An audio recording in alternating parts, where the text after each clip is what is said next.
बोलो जयकारा बोल मेरे श्री गुरु महाराज की जय। सौभाग्यशाली गुरुमुख हो, संत महापुरुष ही इस लोहे रूपी शरीर में छिपे हुए आत्मा रूपी हीरे की परख कराते हैं। नाम सुमरण की कसौटी से आत्मा चाहे कितने मलिन आवरणों से ढकी हुई हो, फिर भी वास्तविक आनंद और आंतरिक खुशी तो आत्मा ज्योति का दीदार कर लेने में है। आत्मा हीरा है, उसका मूल्यांकन नहीं किया जा सकता। अतएव इस हीरे की परख नाम की कमाई से करनी है। अविवेक में यह न बिताते हुए सत्पुरुषों के पावन संगति से इस अनुपम हीरे की संभाल करना ही मानव का असली कर्तव्य है। अनामी स्थान परम संतों का निजी स्थान है। सद्गुरु के वचन मानने वाला मनुष्य अनामी स्थान का अधिकारी हो सकता है।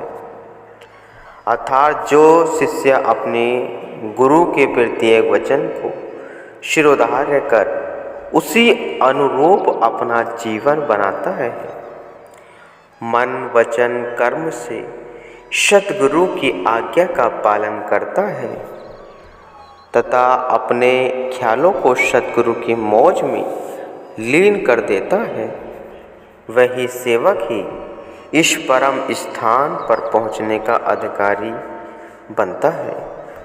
संत सहजो बाई जी का कथन है, गुरु आज्ञा दृढ़ करे कहे, गुरु मति सहजो चाल, रोम रोम गुरु को रटे, सो शिष्य होए निहाल। जो सेवक सद्गुरु की आज्ञा में दृढ़ रहता है और गुरु की मति में अपनी समस्त बुद्धि चतुराई विलीन कर देता है, वही निहाल हो जाता है, अर्थात वास्तविक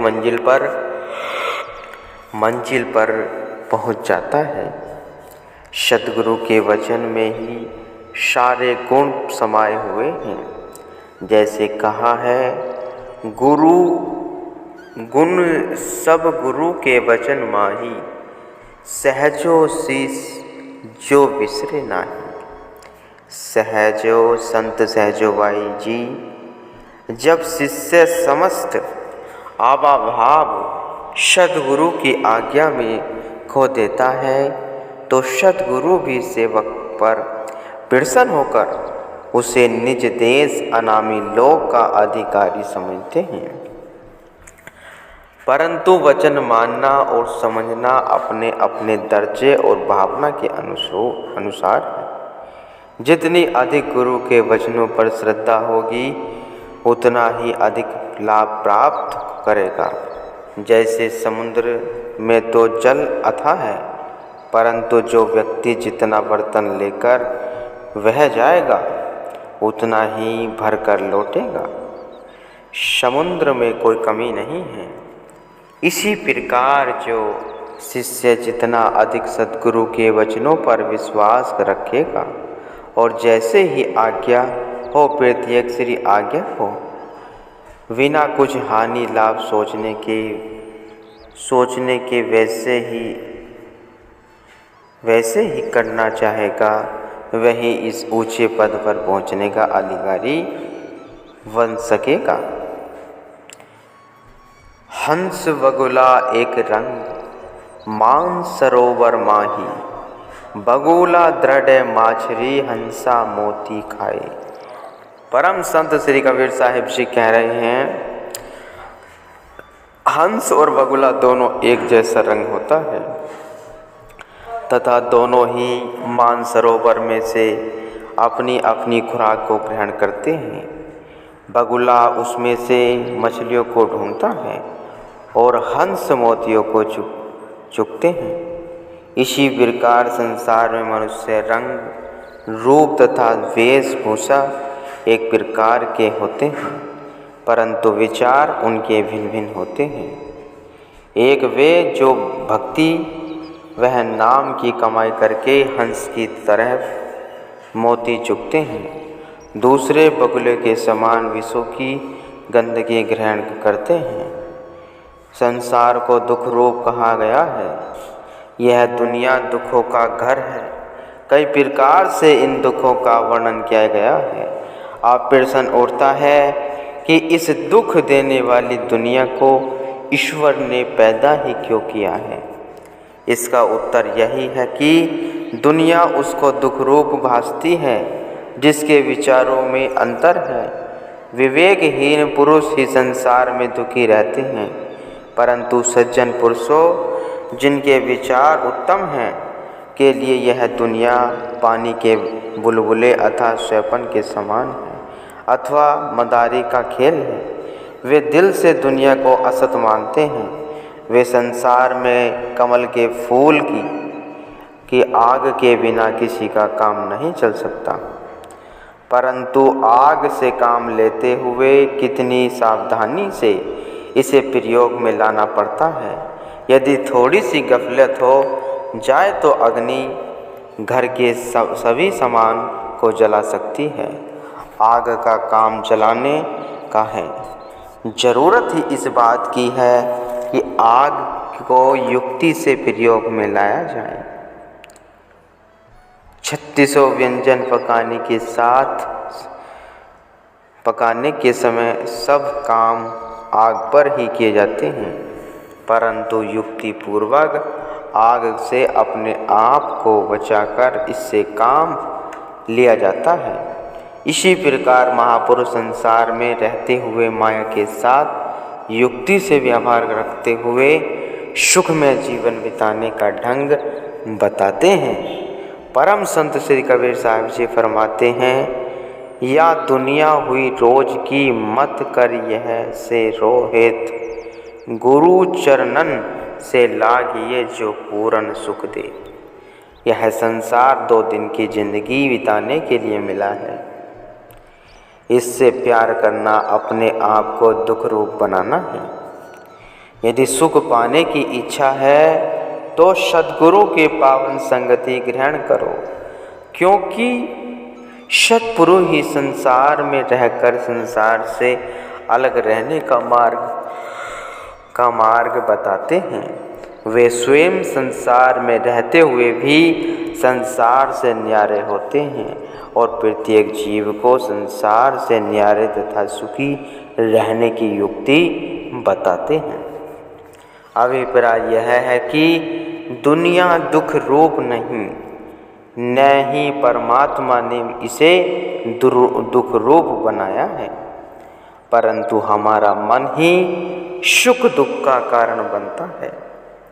परमात्मा ने परस्पर प्रेम भाव से रहने के लिए संबंधी दिए, शारीरिक सुख ऐश्वर्य के लिए रसोपभोग बनाए तथा भिन्न भिन्न प्रकार की सृष्टि को रचाकर मनुष्य के लिए शारीरिक आवश्यकताओं की पूर्ति प्रमोद का साधन बनाया, परंतु मनुष्य ने इन सब को अपना समझ लिया। इस अपनत्व ने इसी दुखी कर दिया। उदाहरणते मिट्टी से कुम्हार ने बर्तन बनाए। उस कुम्हार के घर के चाहे सारे बर्तन टूट जाए, परंतु किसी के मन में दुख का तनक भी आभास न होगा। केवल तुम्हारा ही दुख अनुभव करेगा। उन्हीं बर्तनों में से एक बर्तन कोई व्यक्ति खरीद कर अपने घर ले आए और उसके हाथ से गिरकर वह बर्तन टूट जाए तो वह व्यक्ति भी दुख अनुभव करेगा। बस वास्तविक रहस्य यही है। दुख का जब तक अपनत्व की भावना नहीं आई तब तक सुखी है। अपने तत्व की भावना आते ही सुख दुख के रूप में बदल गया। ऐसे ही संसार के सभी पदार्थ मनुष्य के अपने नहीं हैं, परंतु मनुष्य ने उन्हें अपना मान लिया है, तभी दुख पाता है। संत महापुरुष यही उपदेश करते हैं कि संसार में युक्ति से रहो। किसी भी वस्तु या संबंधी में अपना दिल न अटकाओ, न ही मालिक ने सृष्टि दिल लगाने के लिए पैदा की है। युक्ति से मुक्ति होती है, युक्ति से यह दुनिया सुखरूप हो जाती है। गुरुमुख और मनमुख दोनों ही संसार में रहते हैं, किंतु दोनों का विचारधारा भिन्न भिन्न होती है।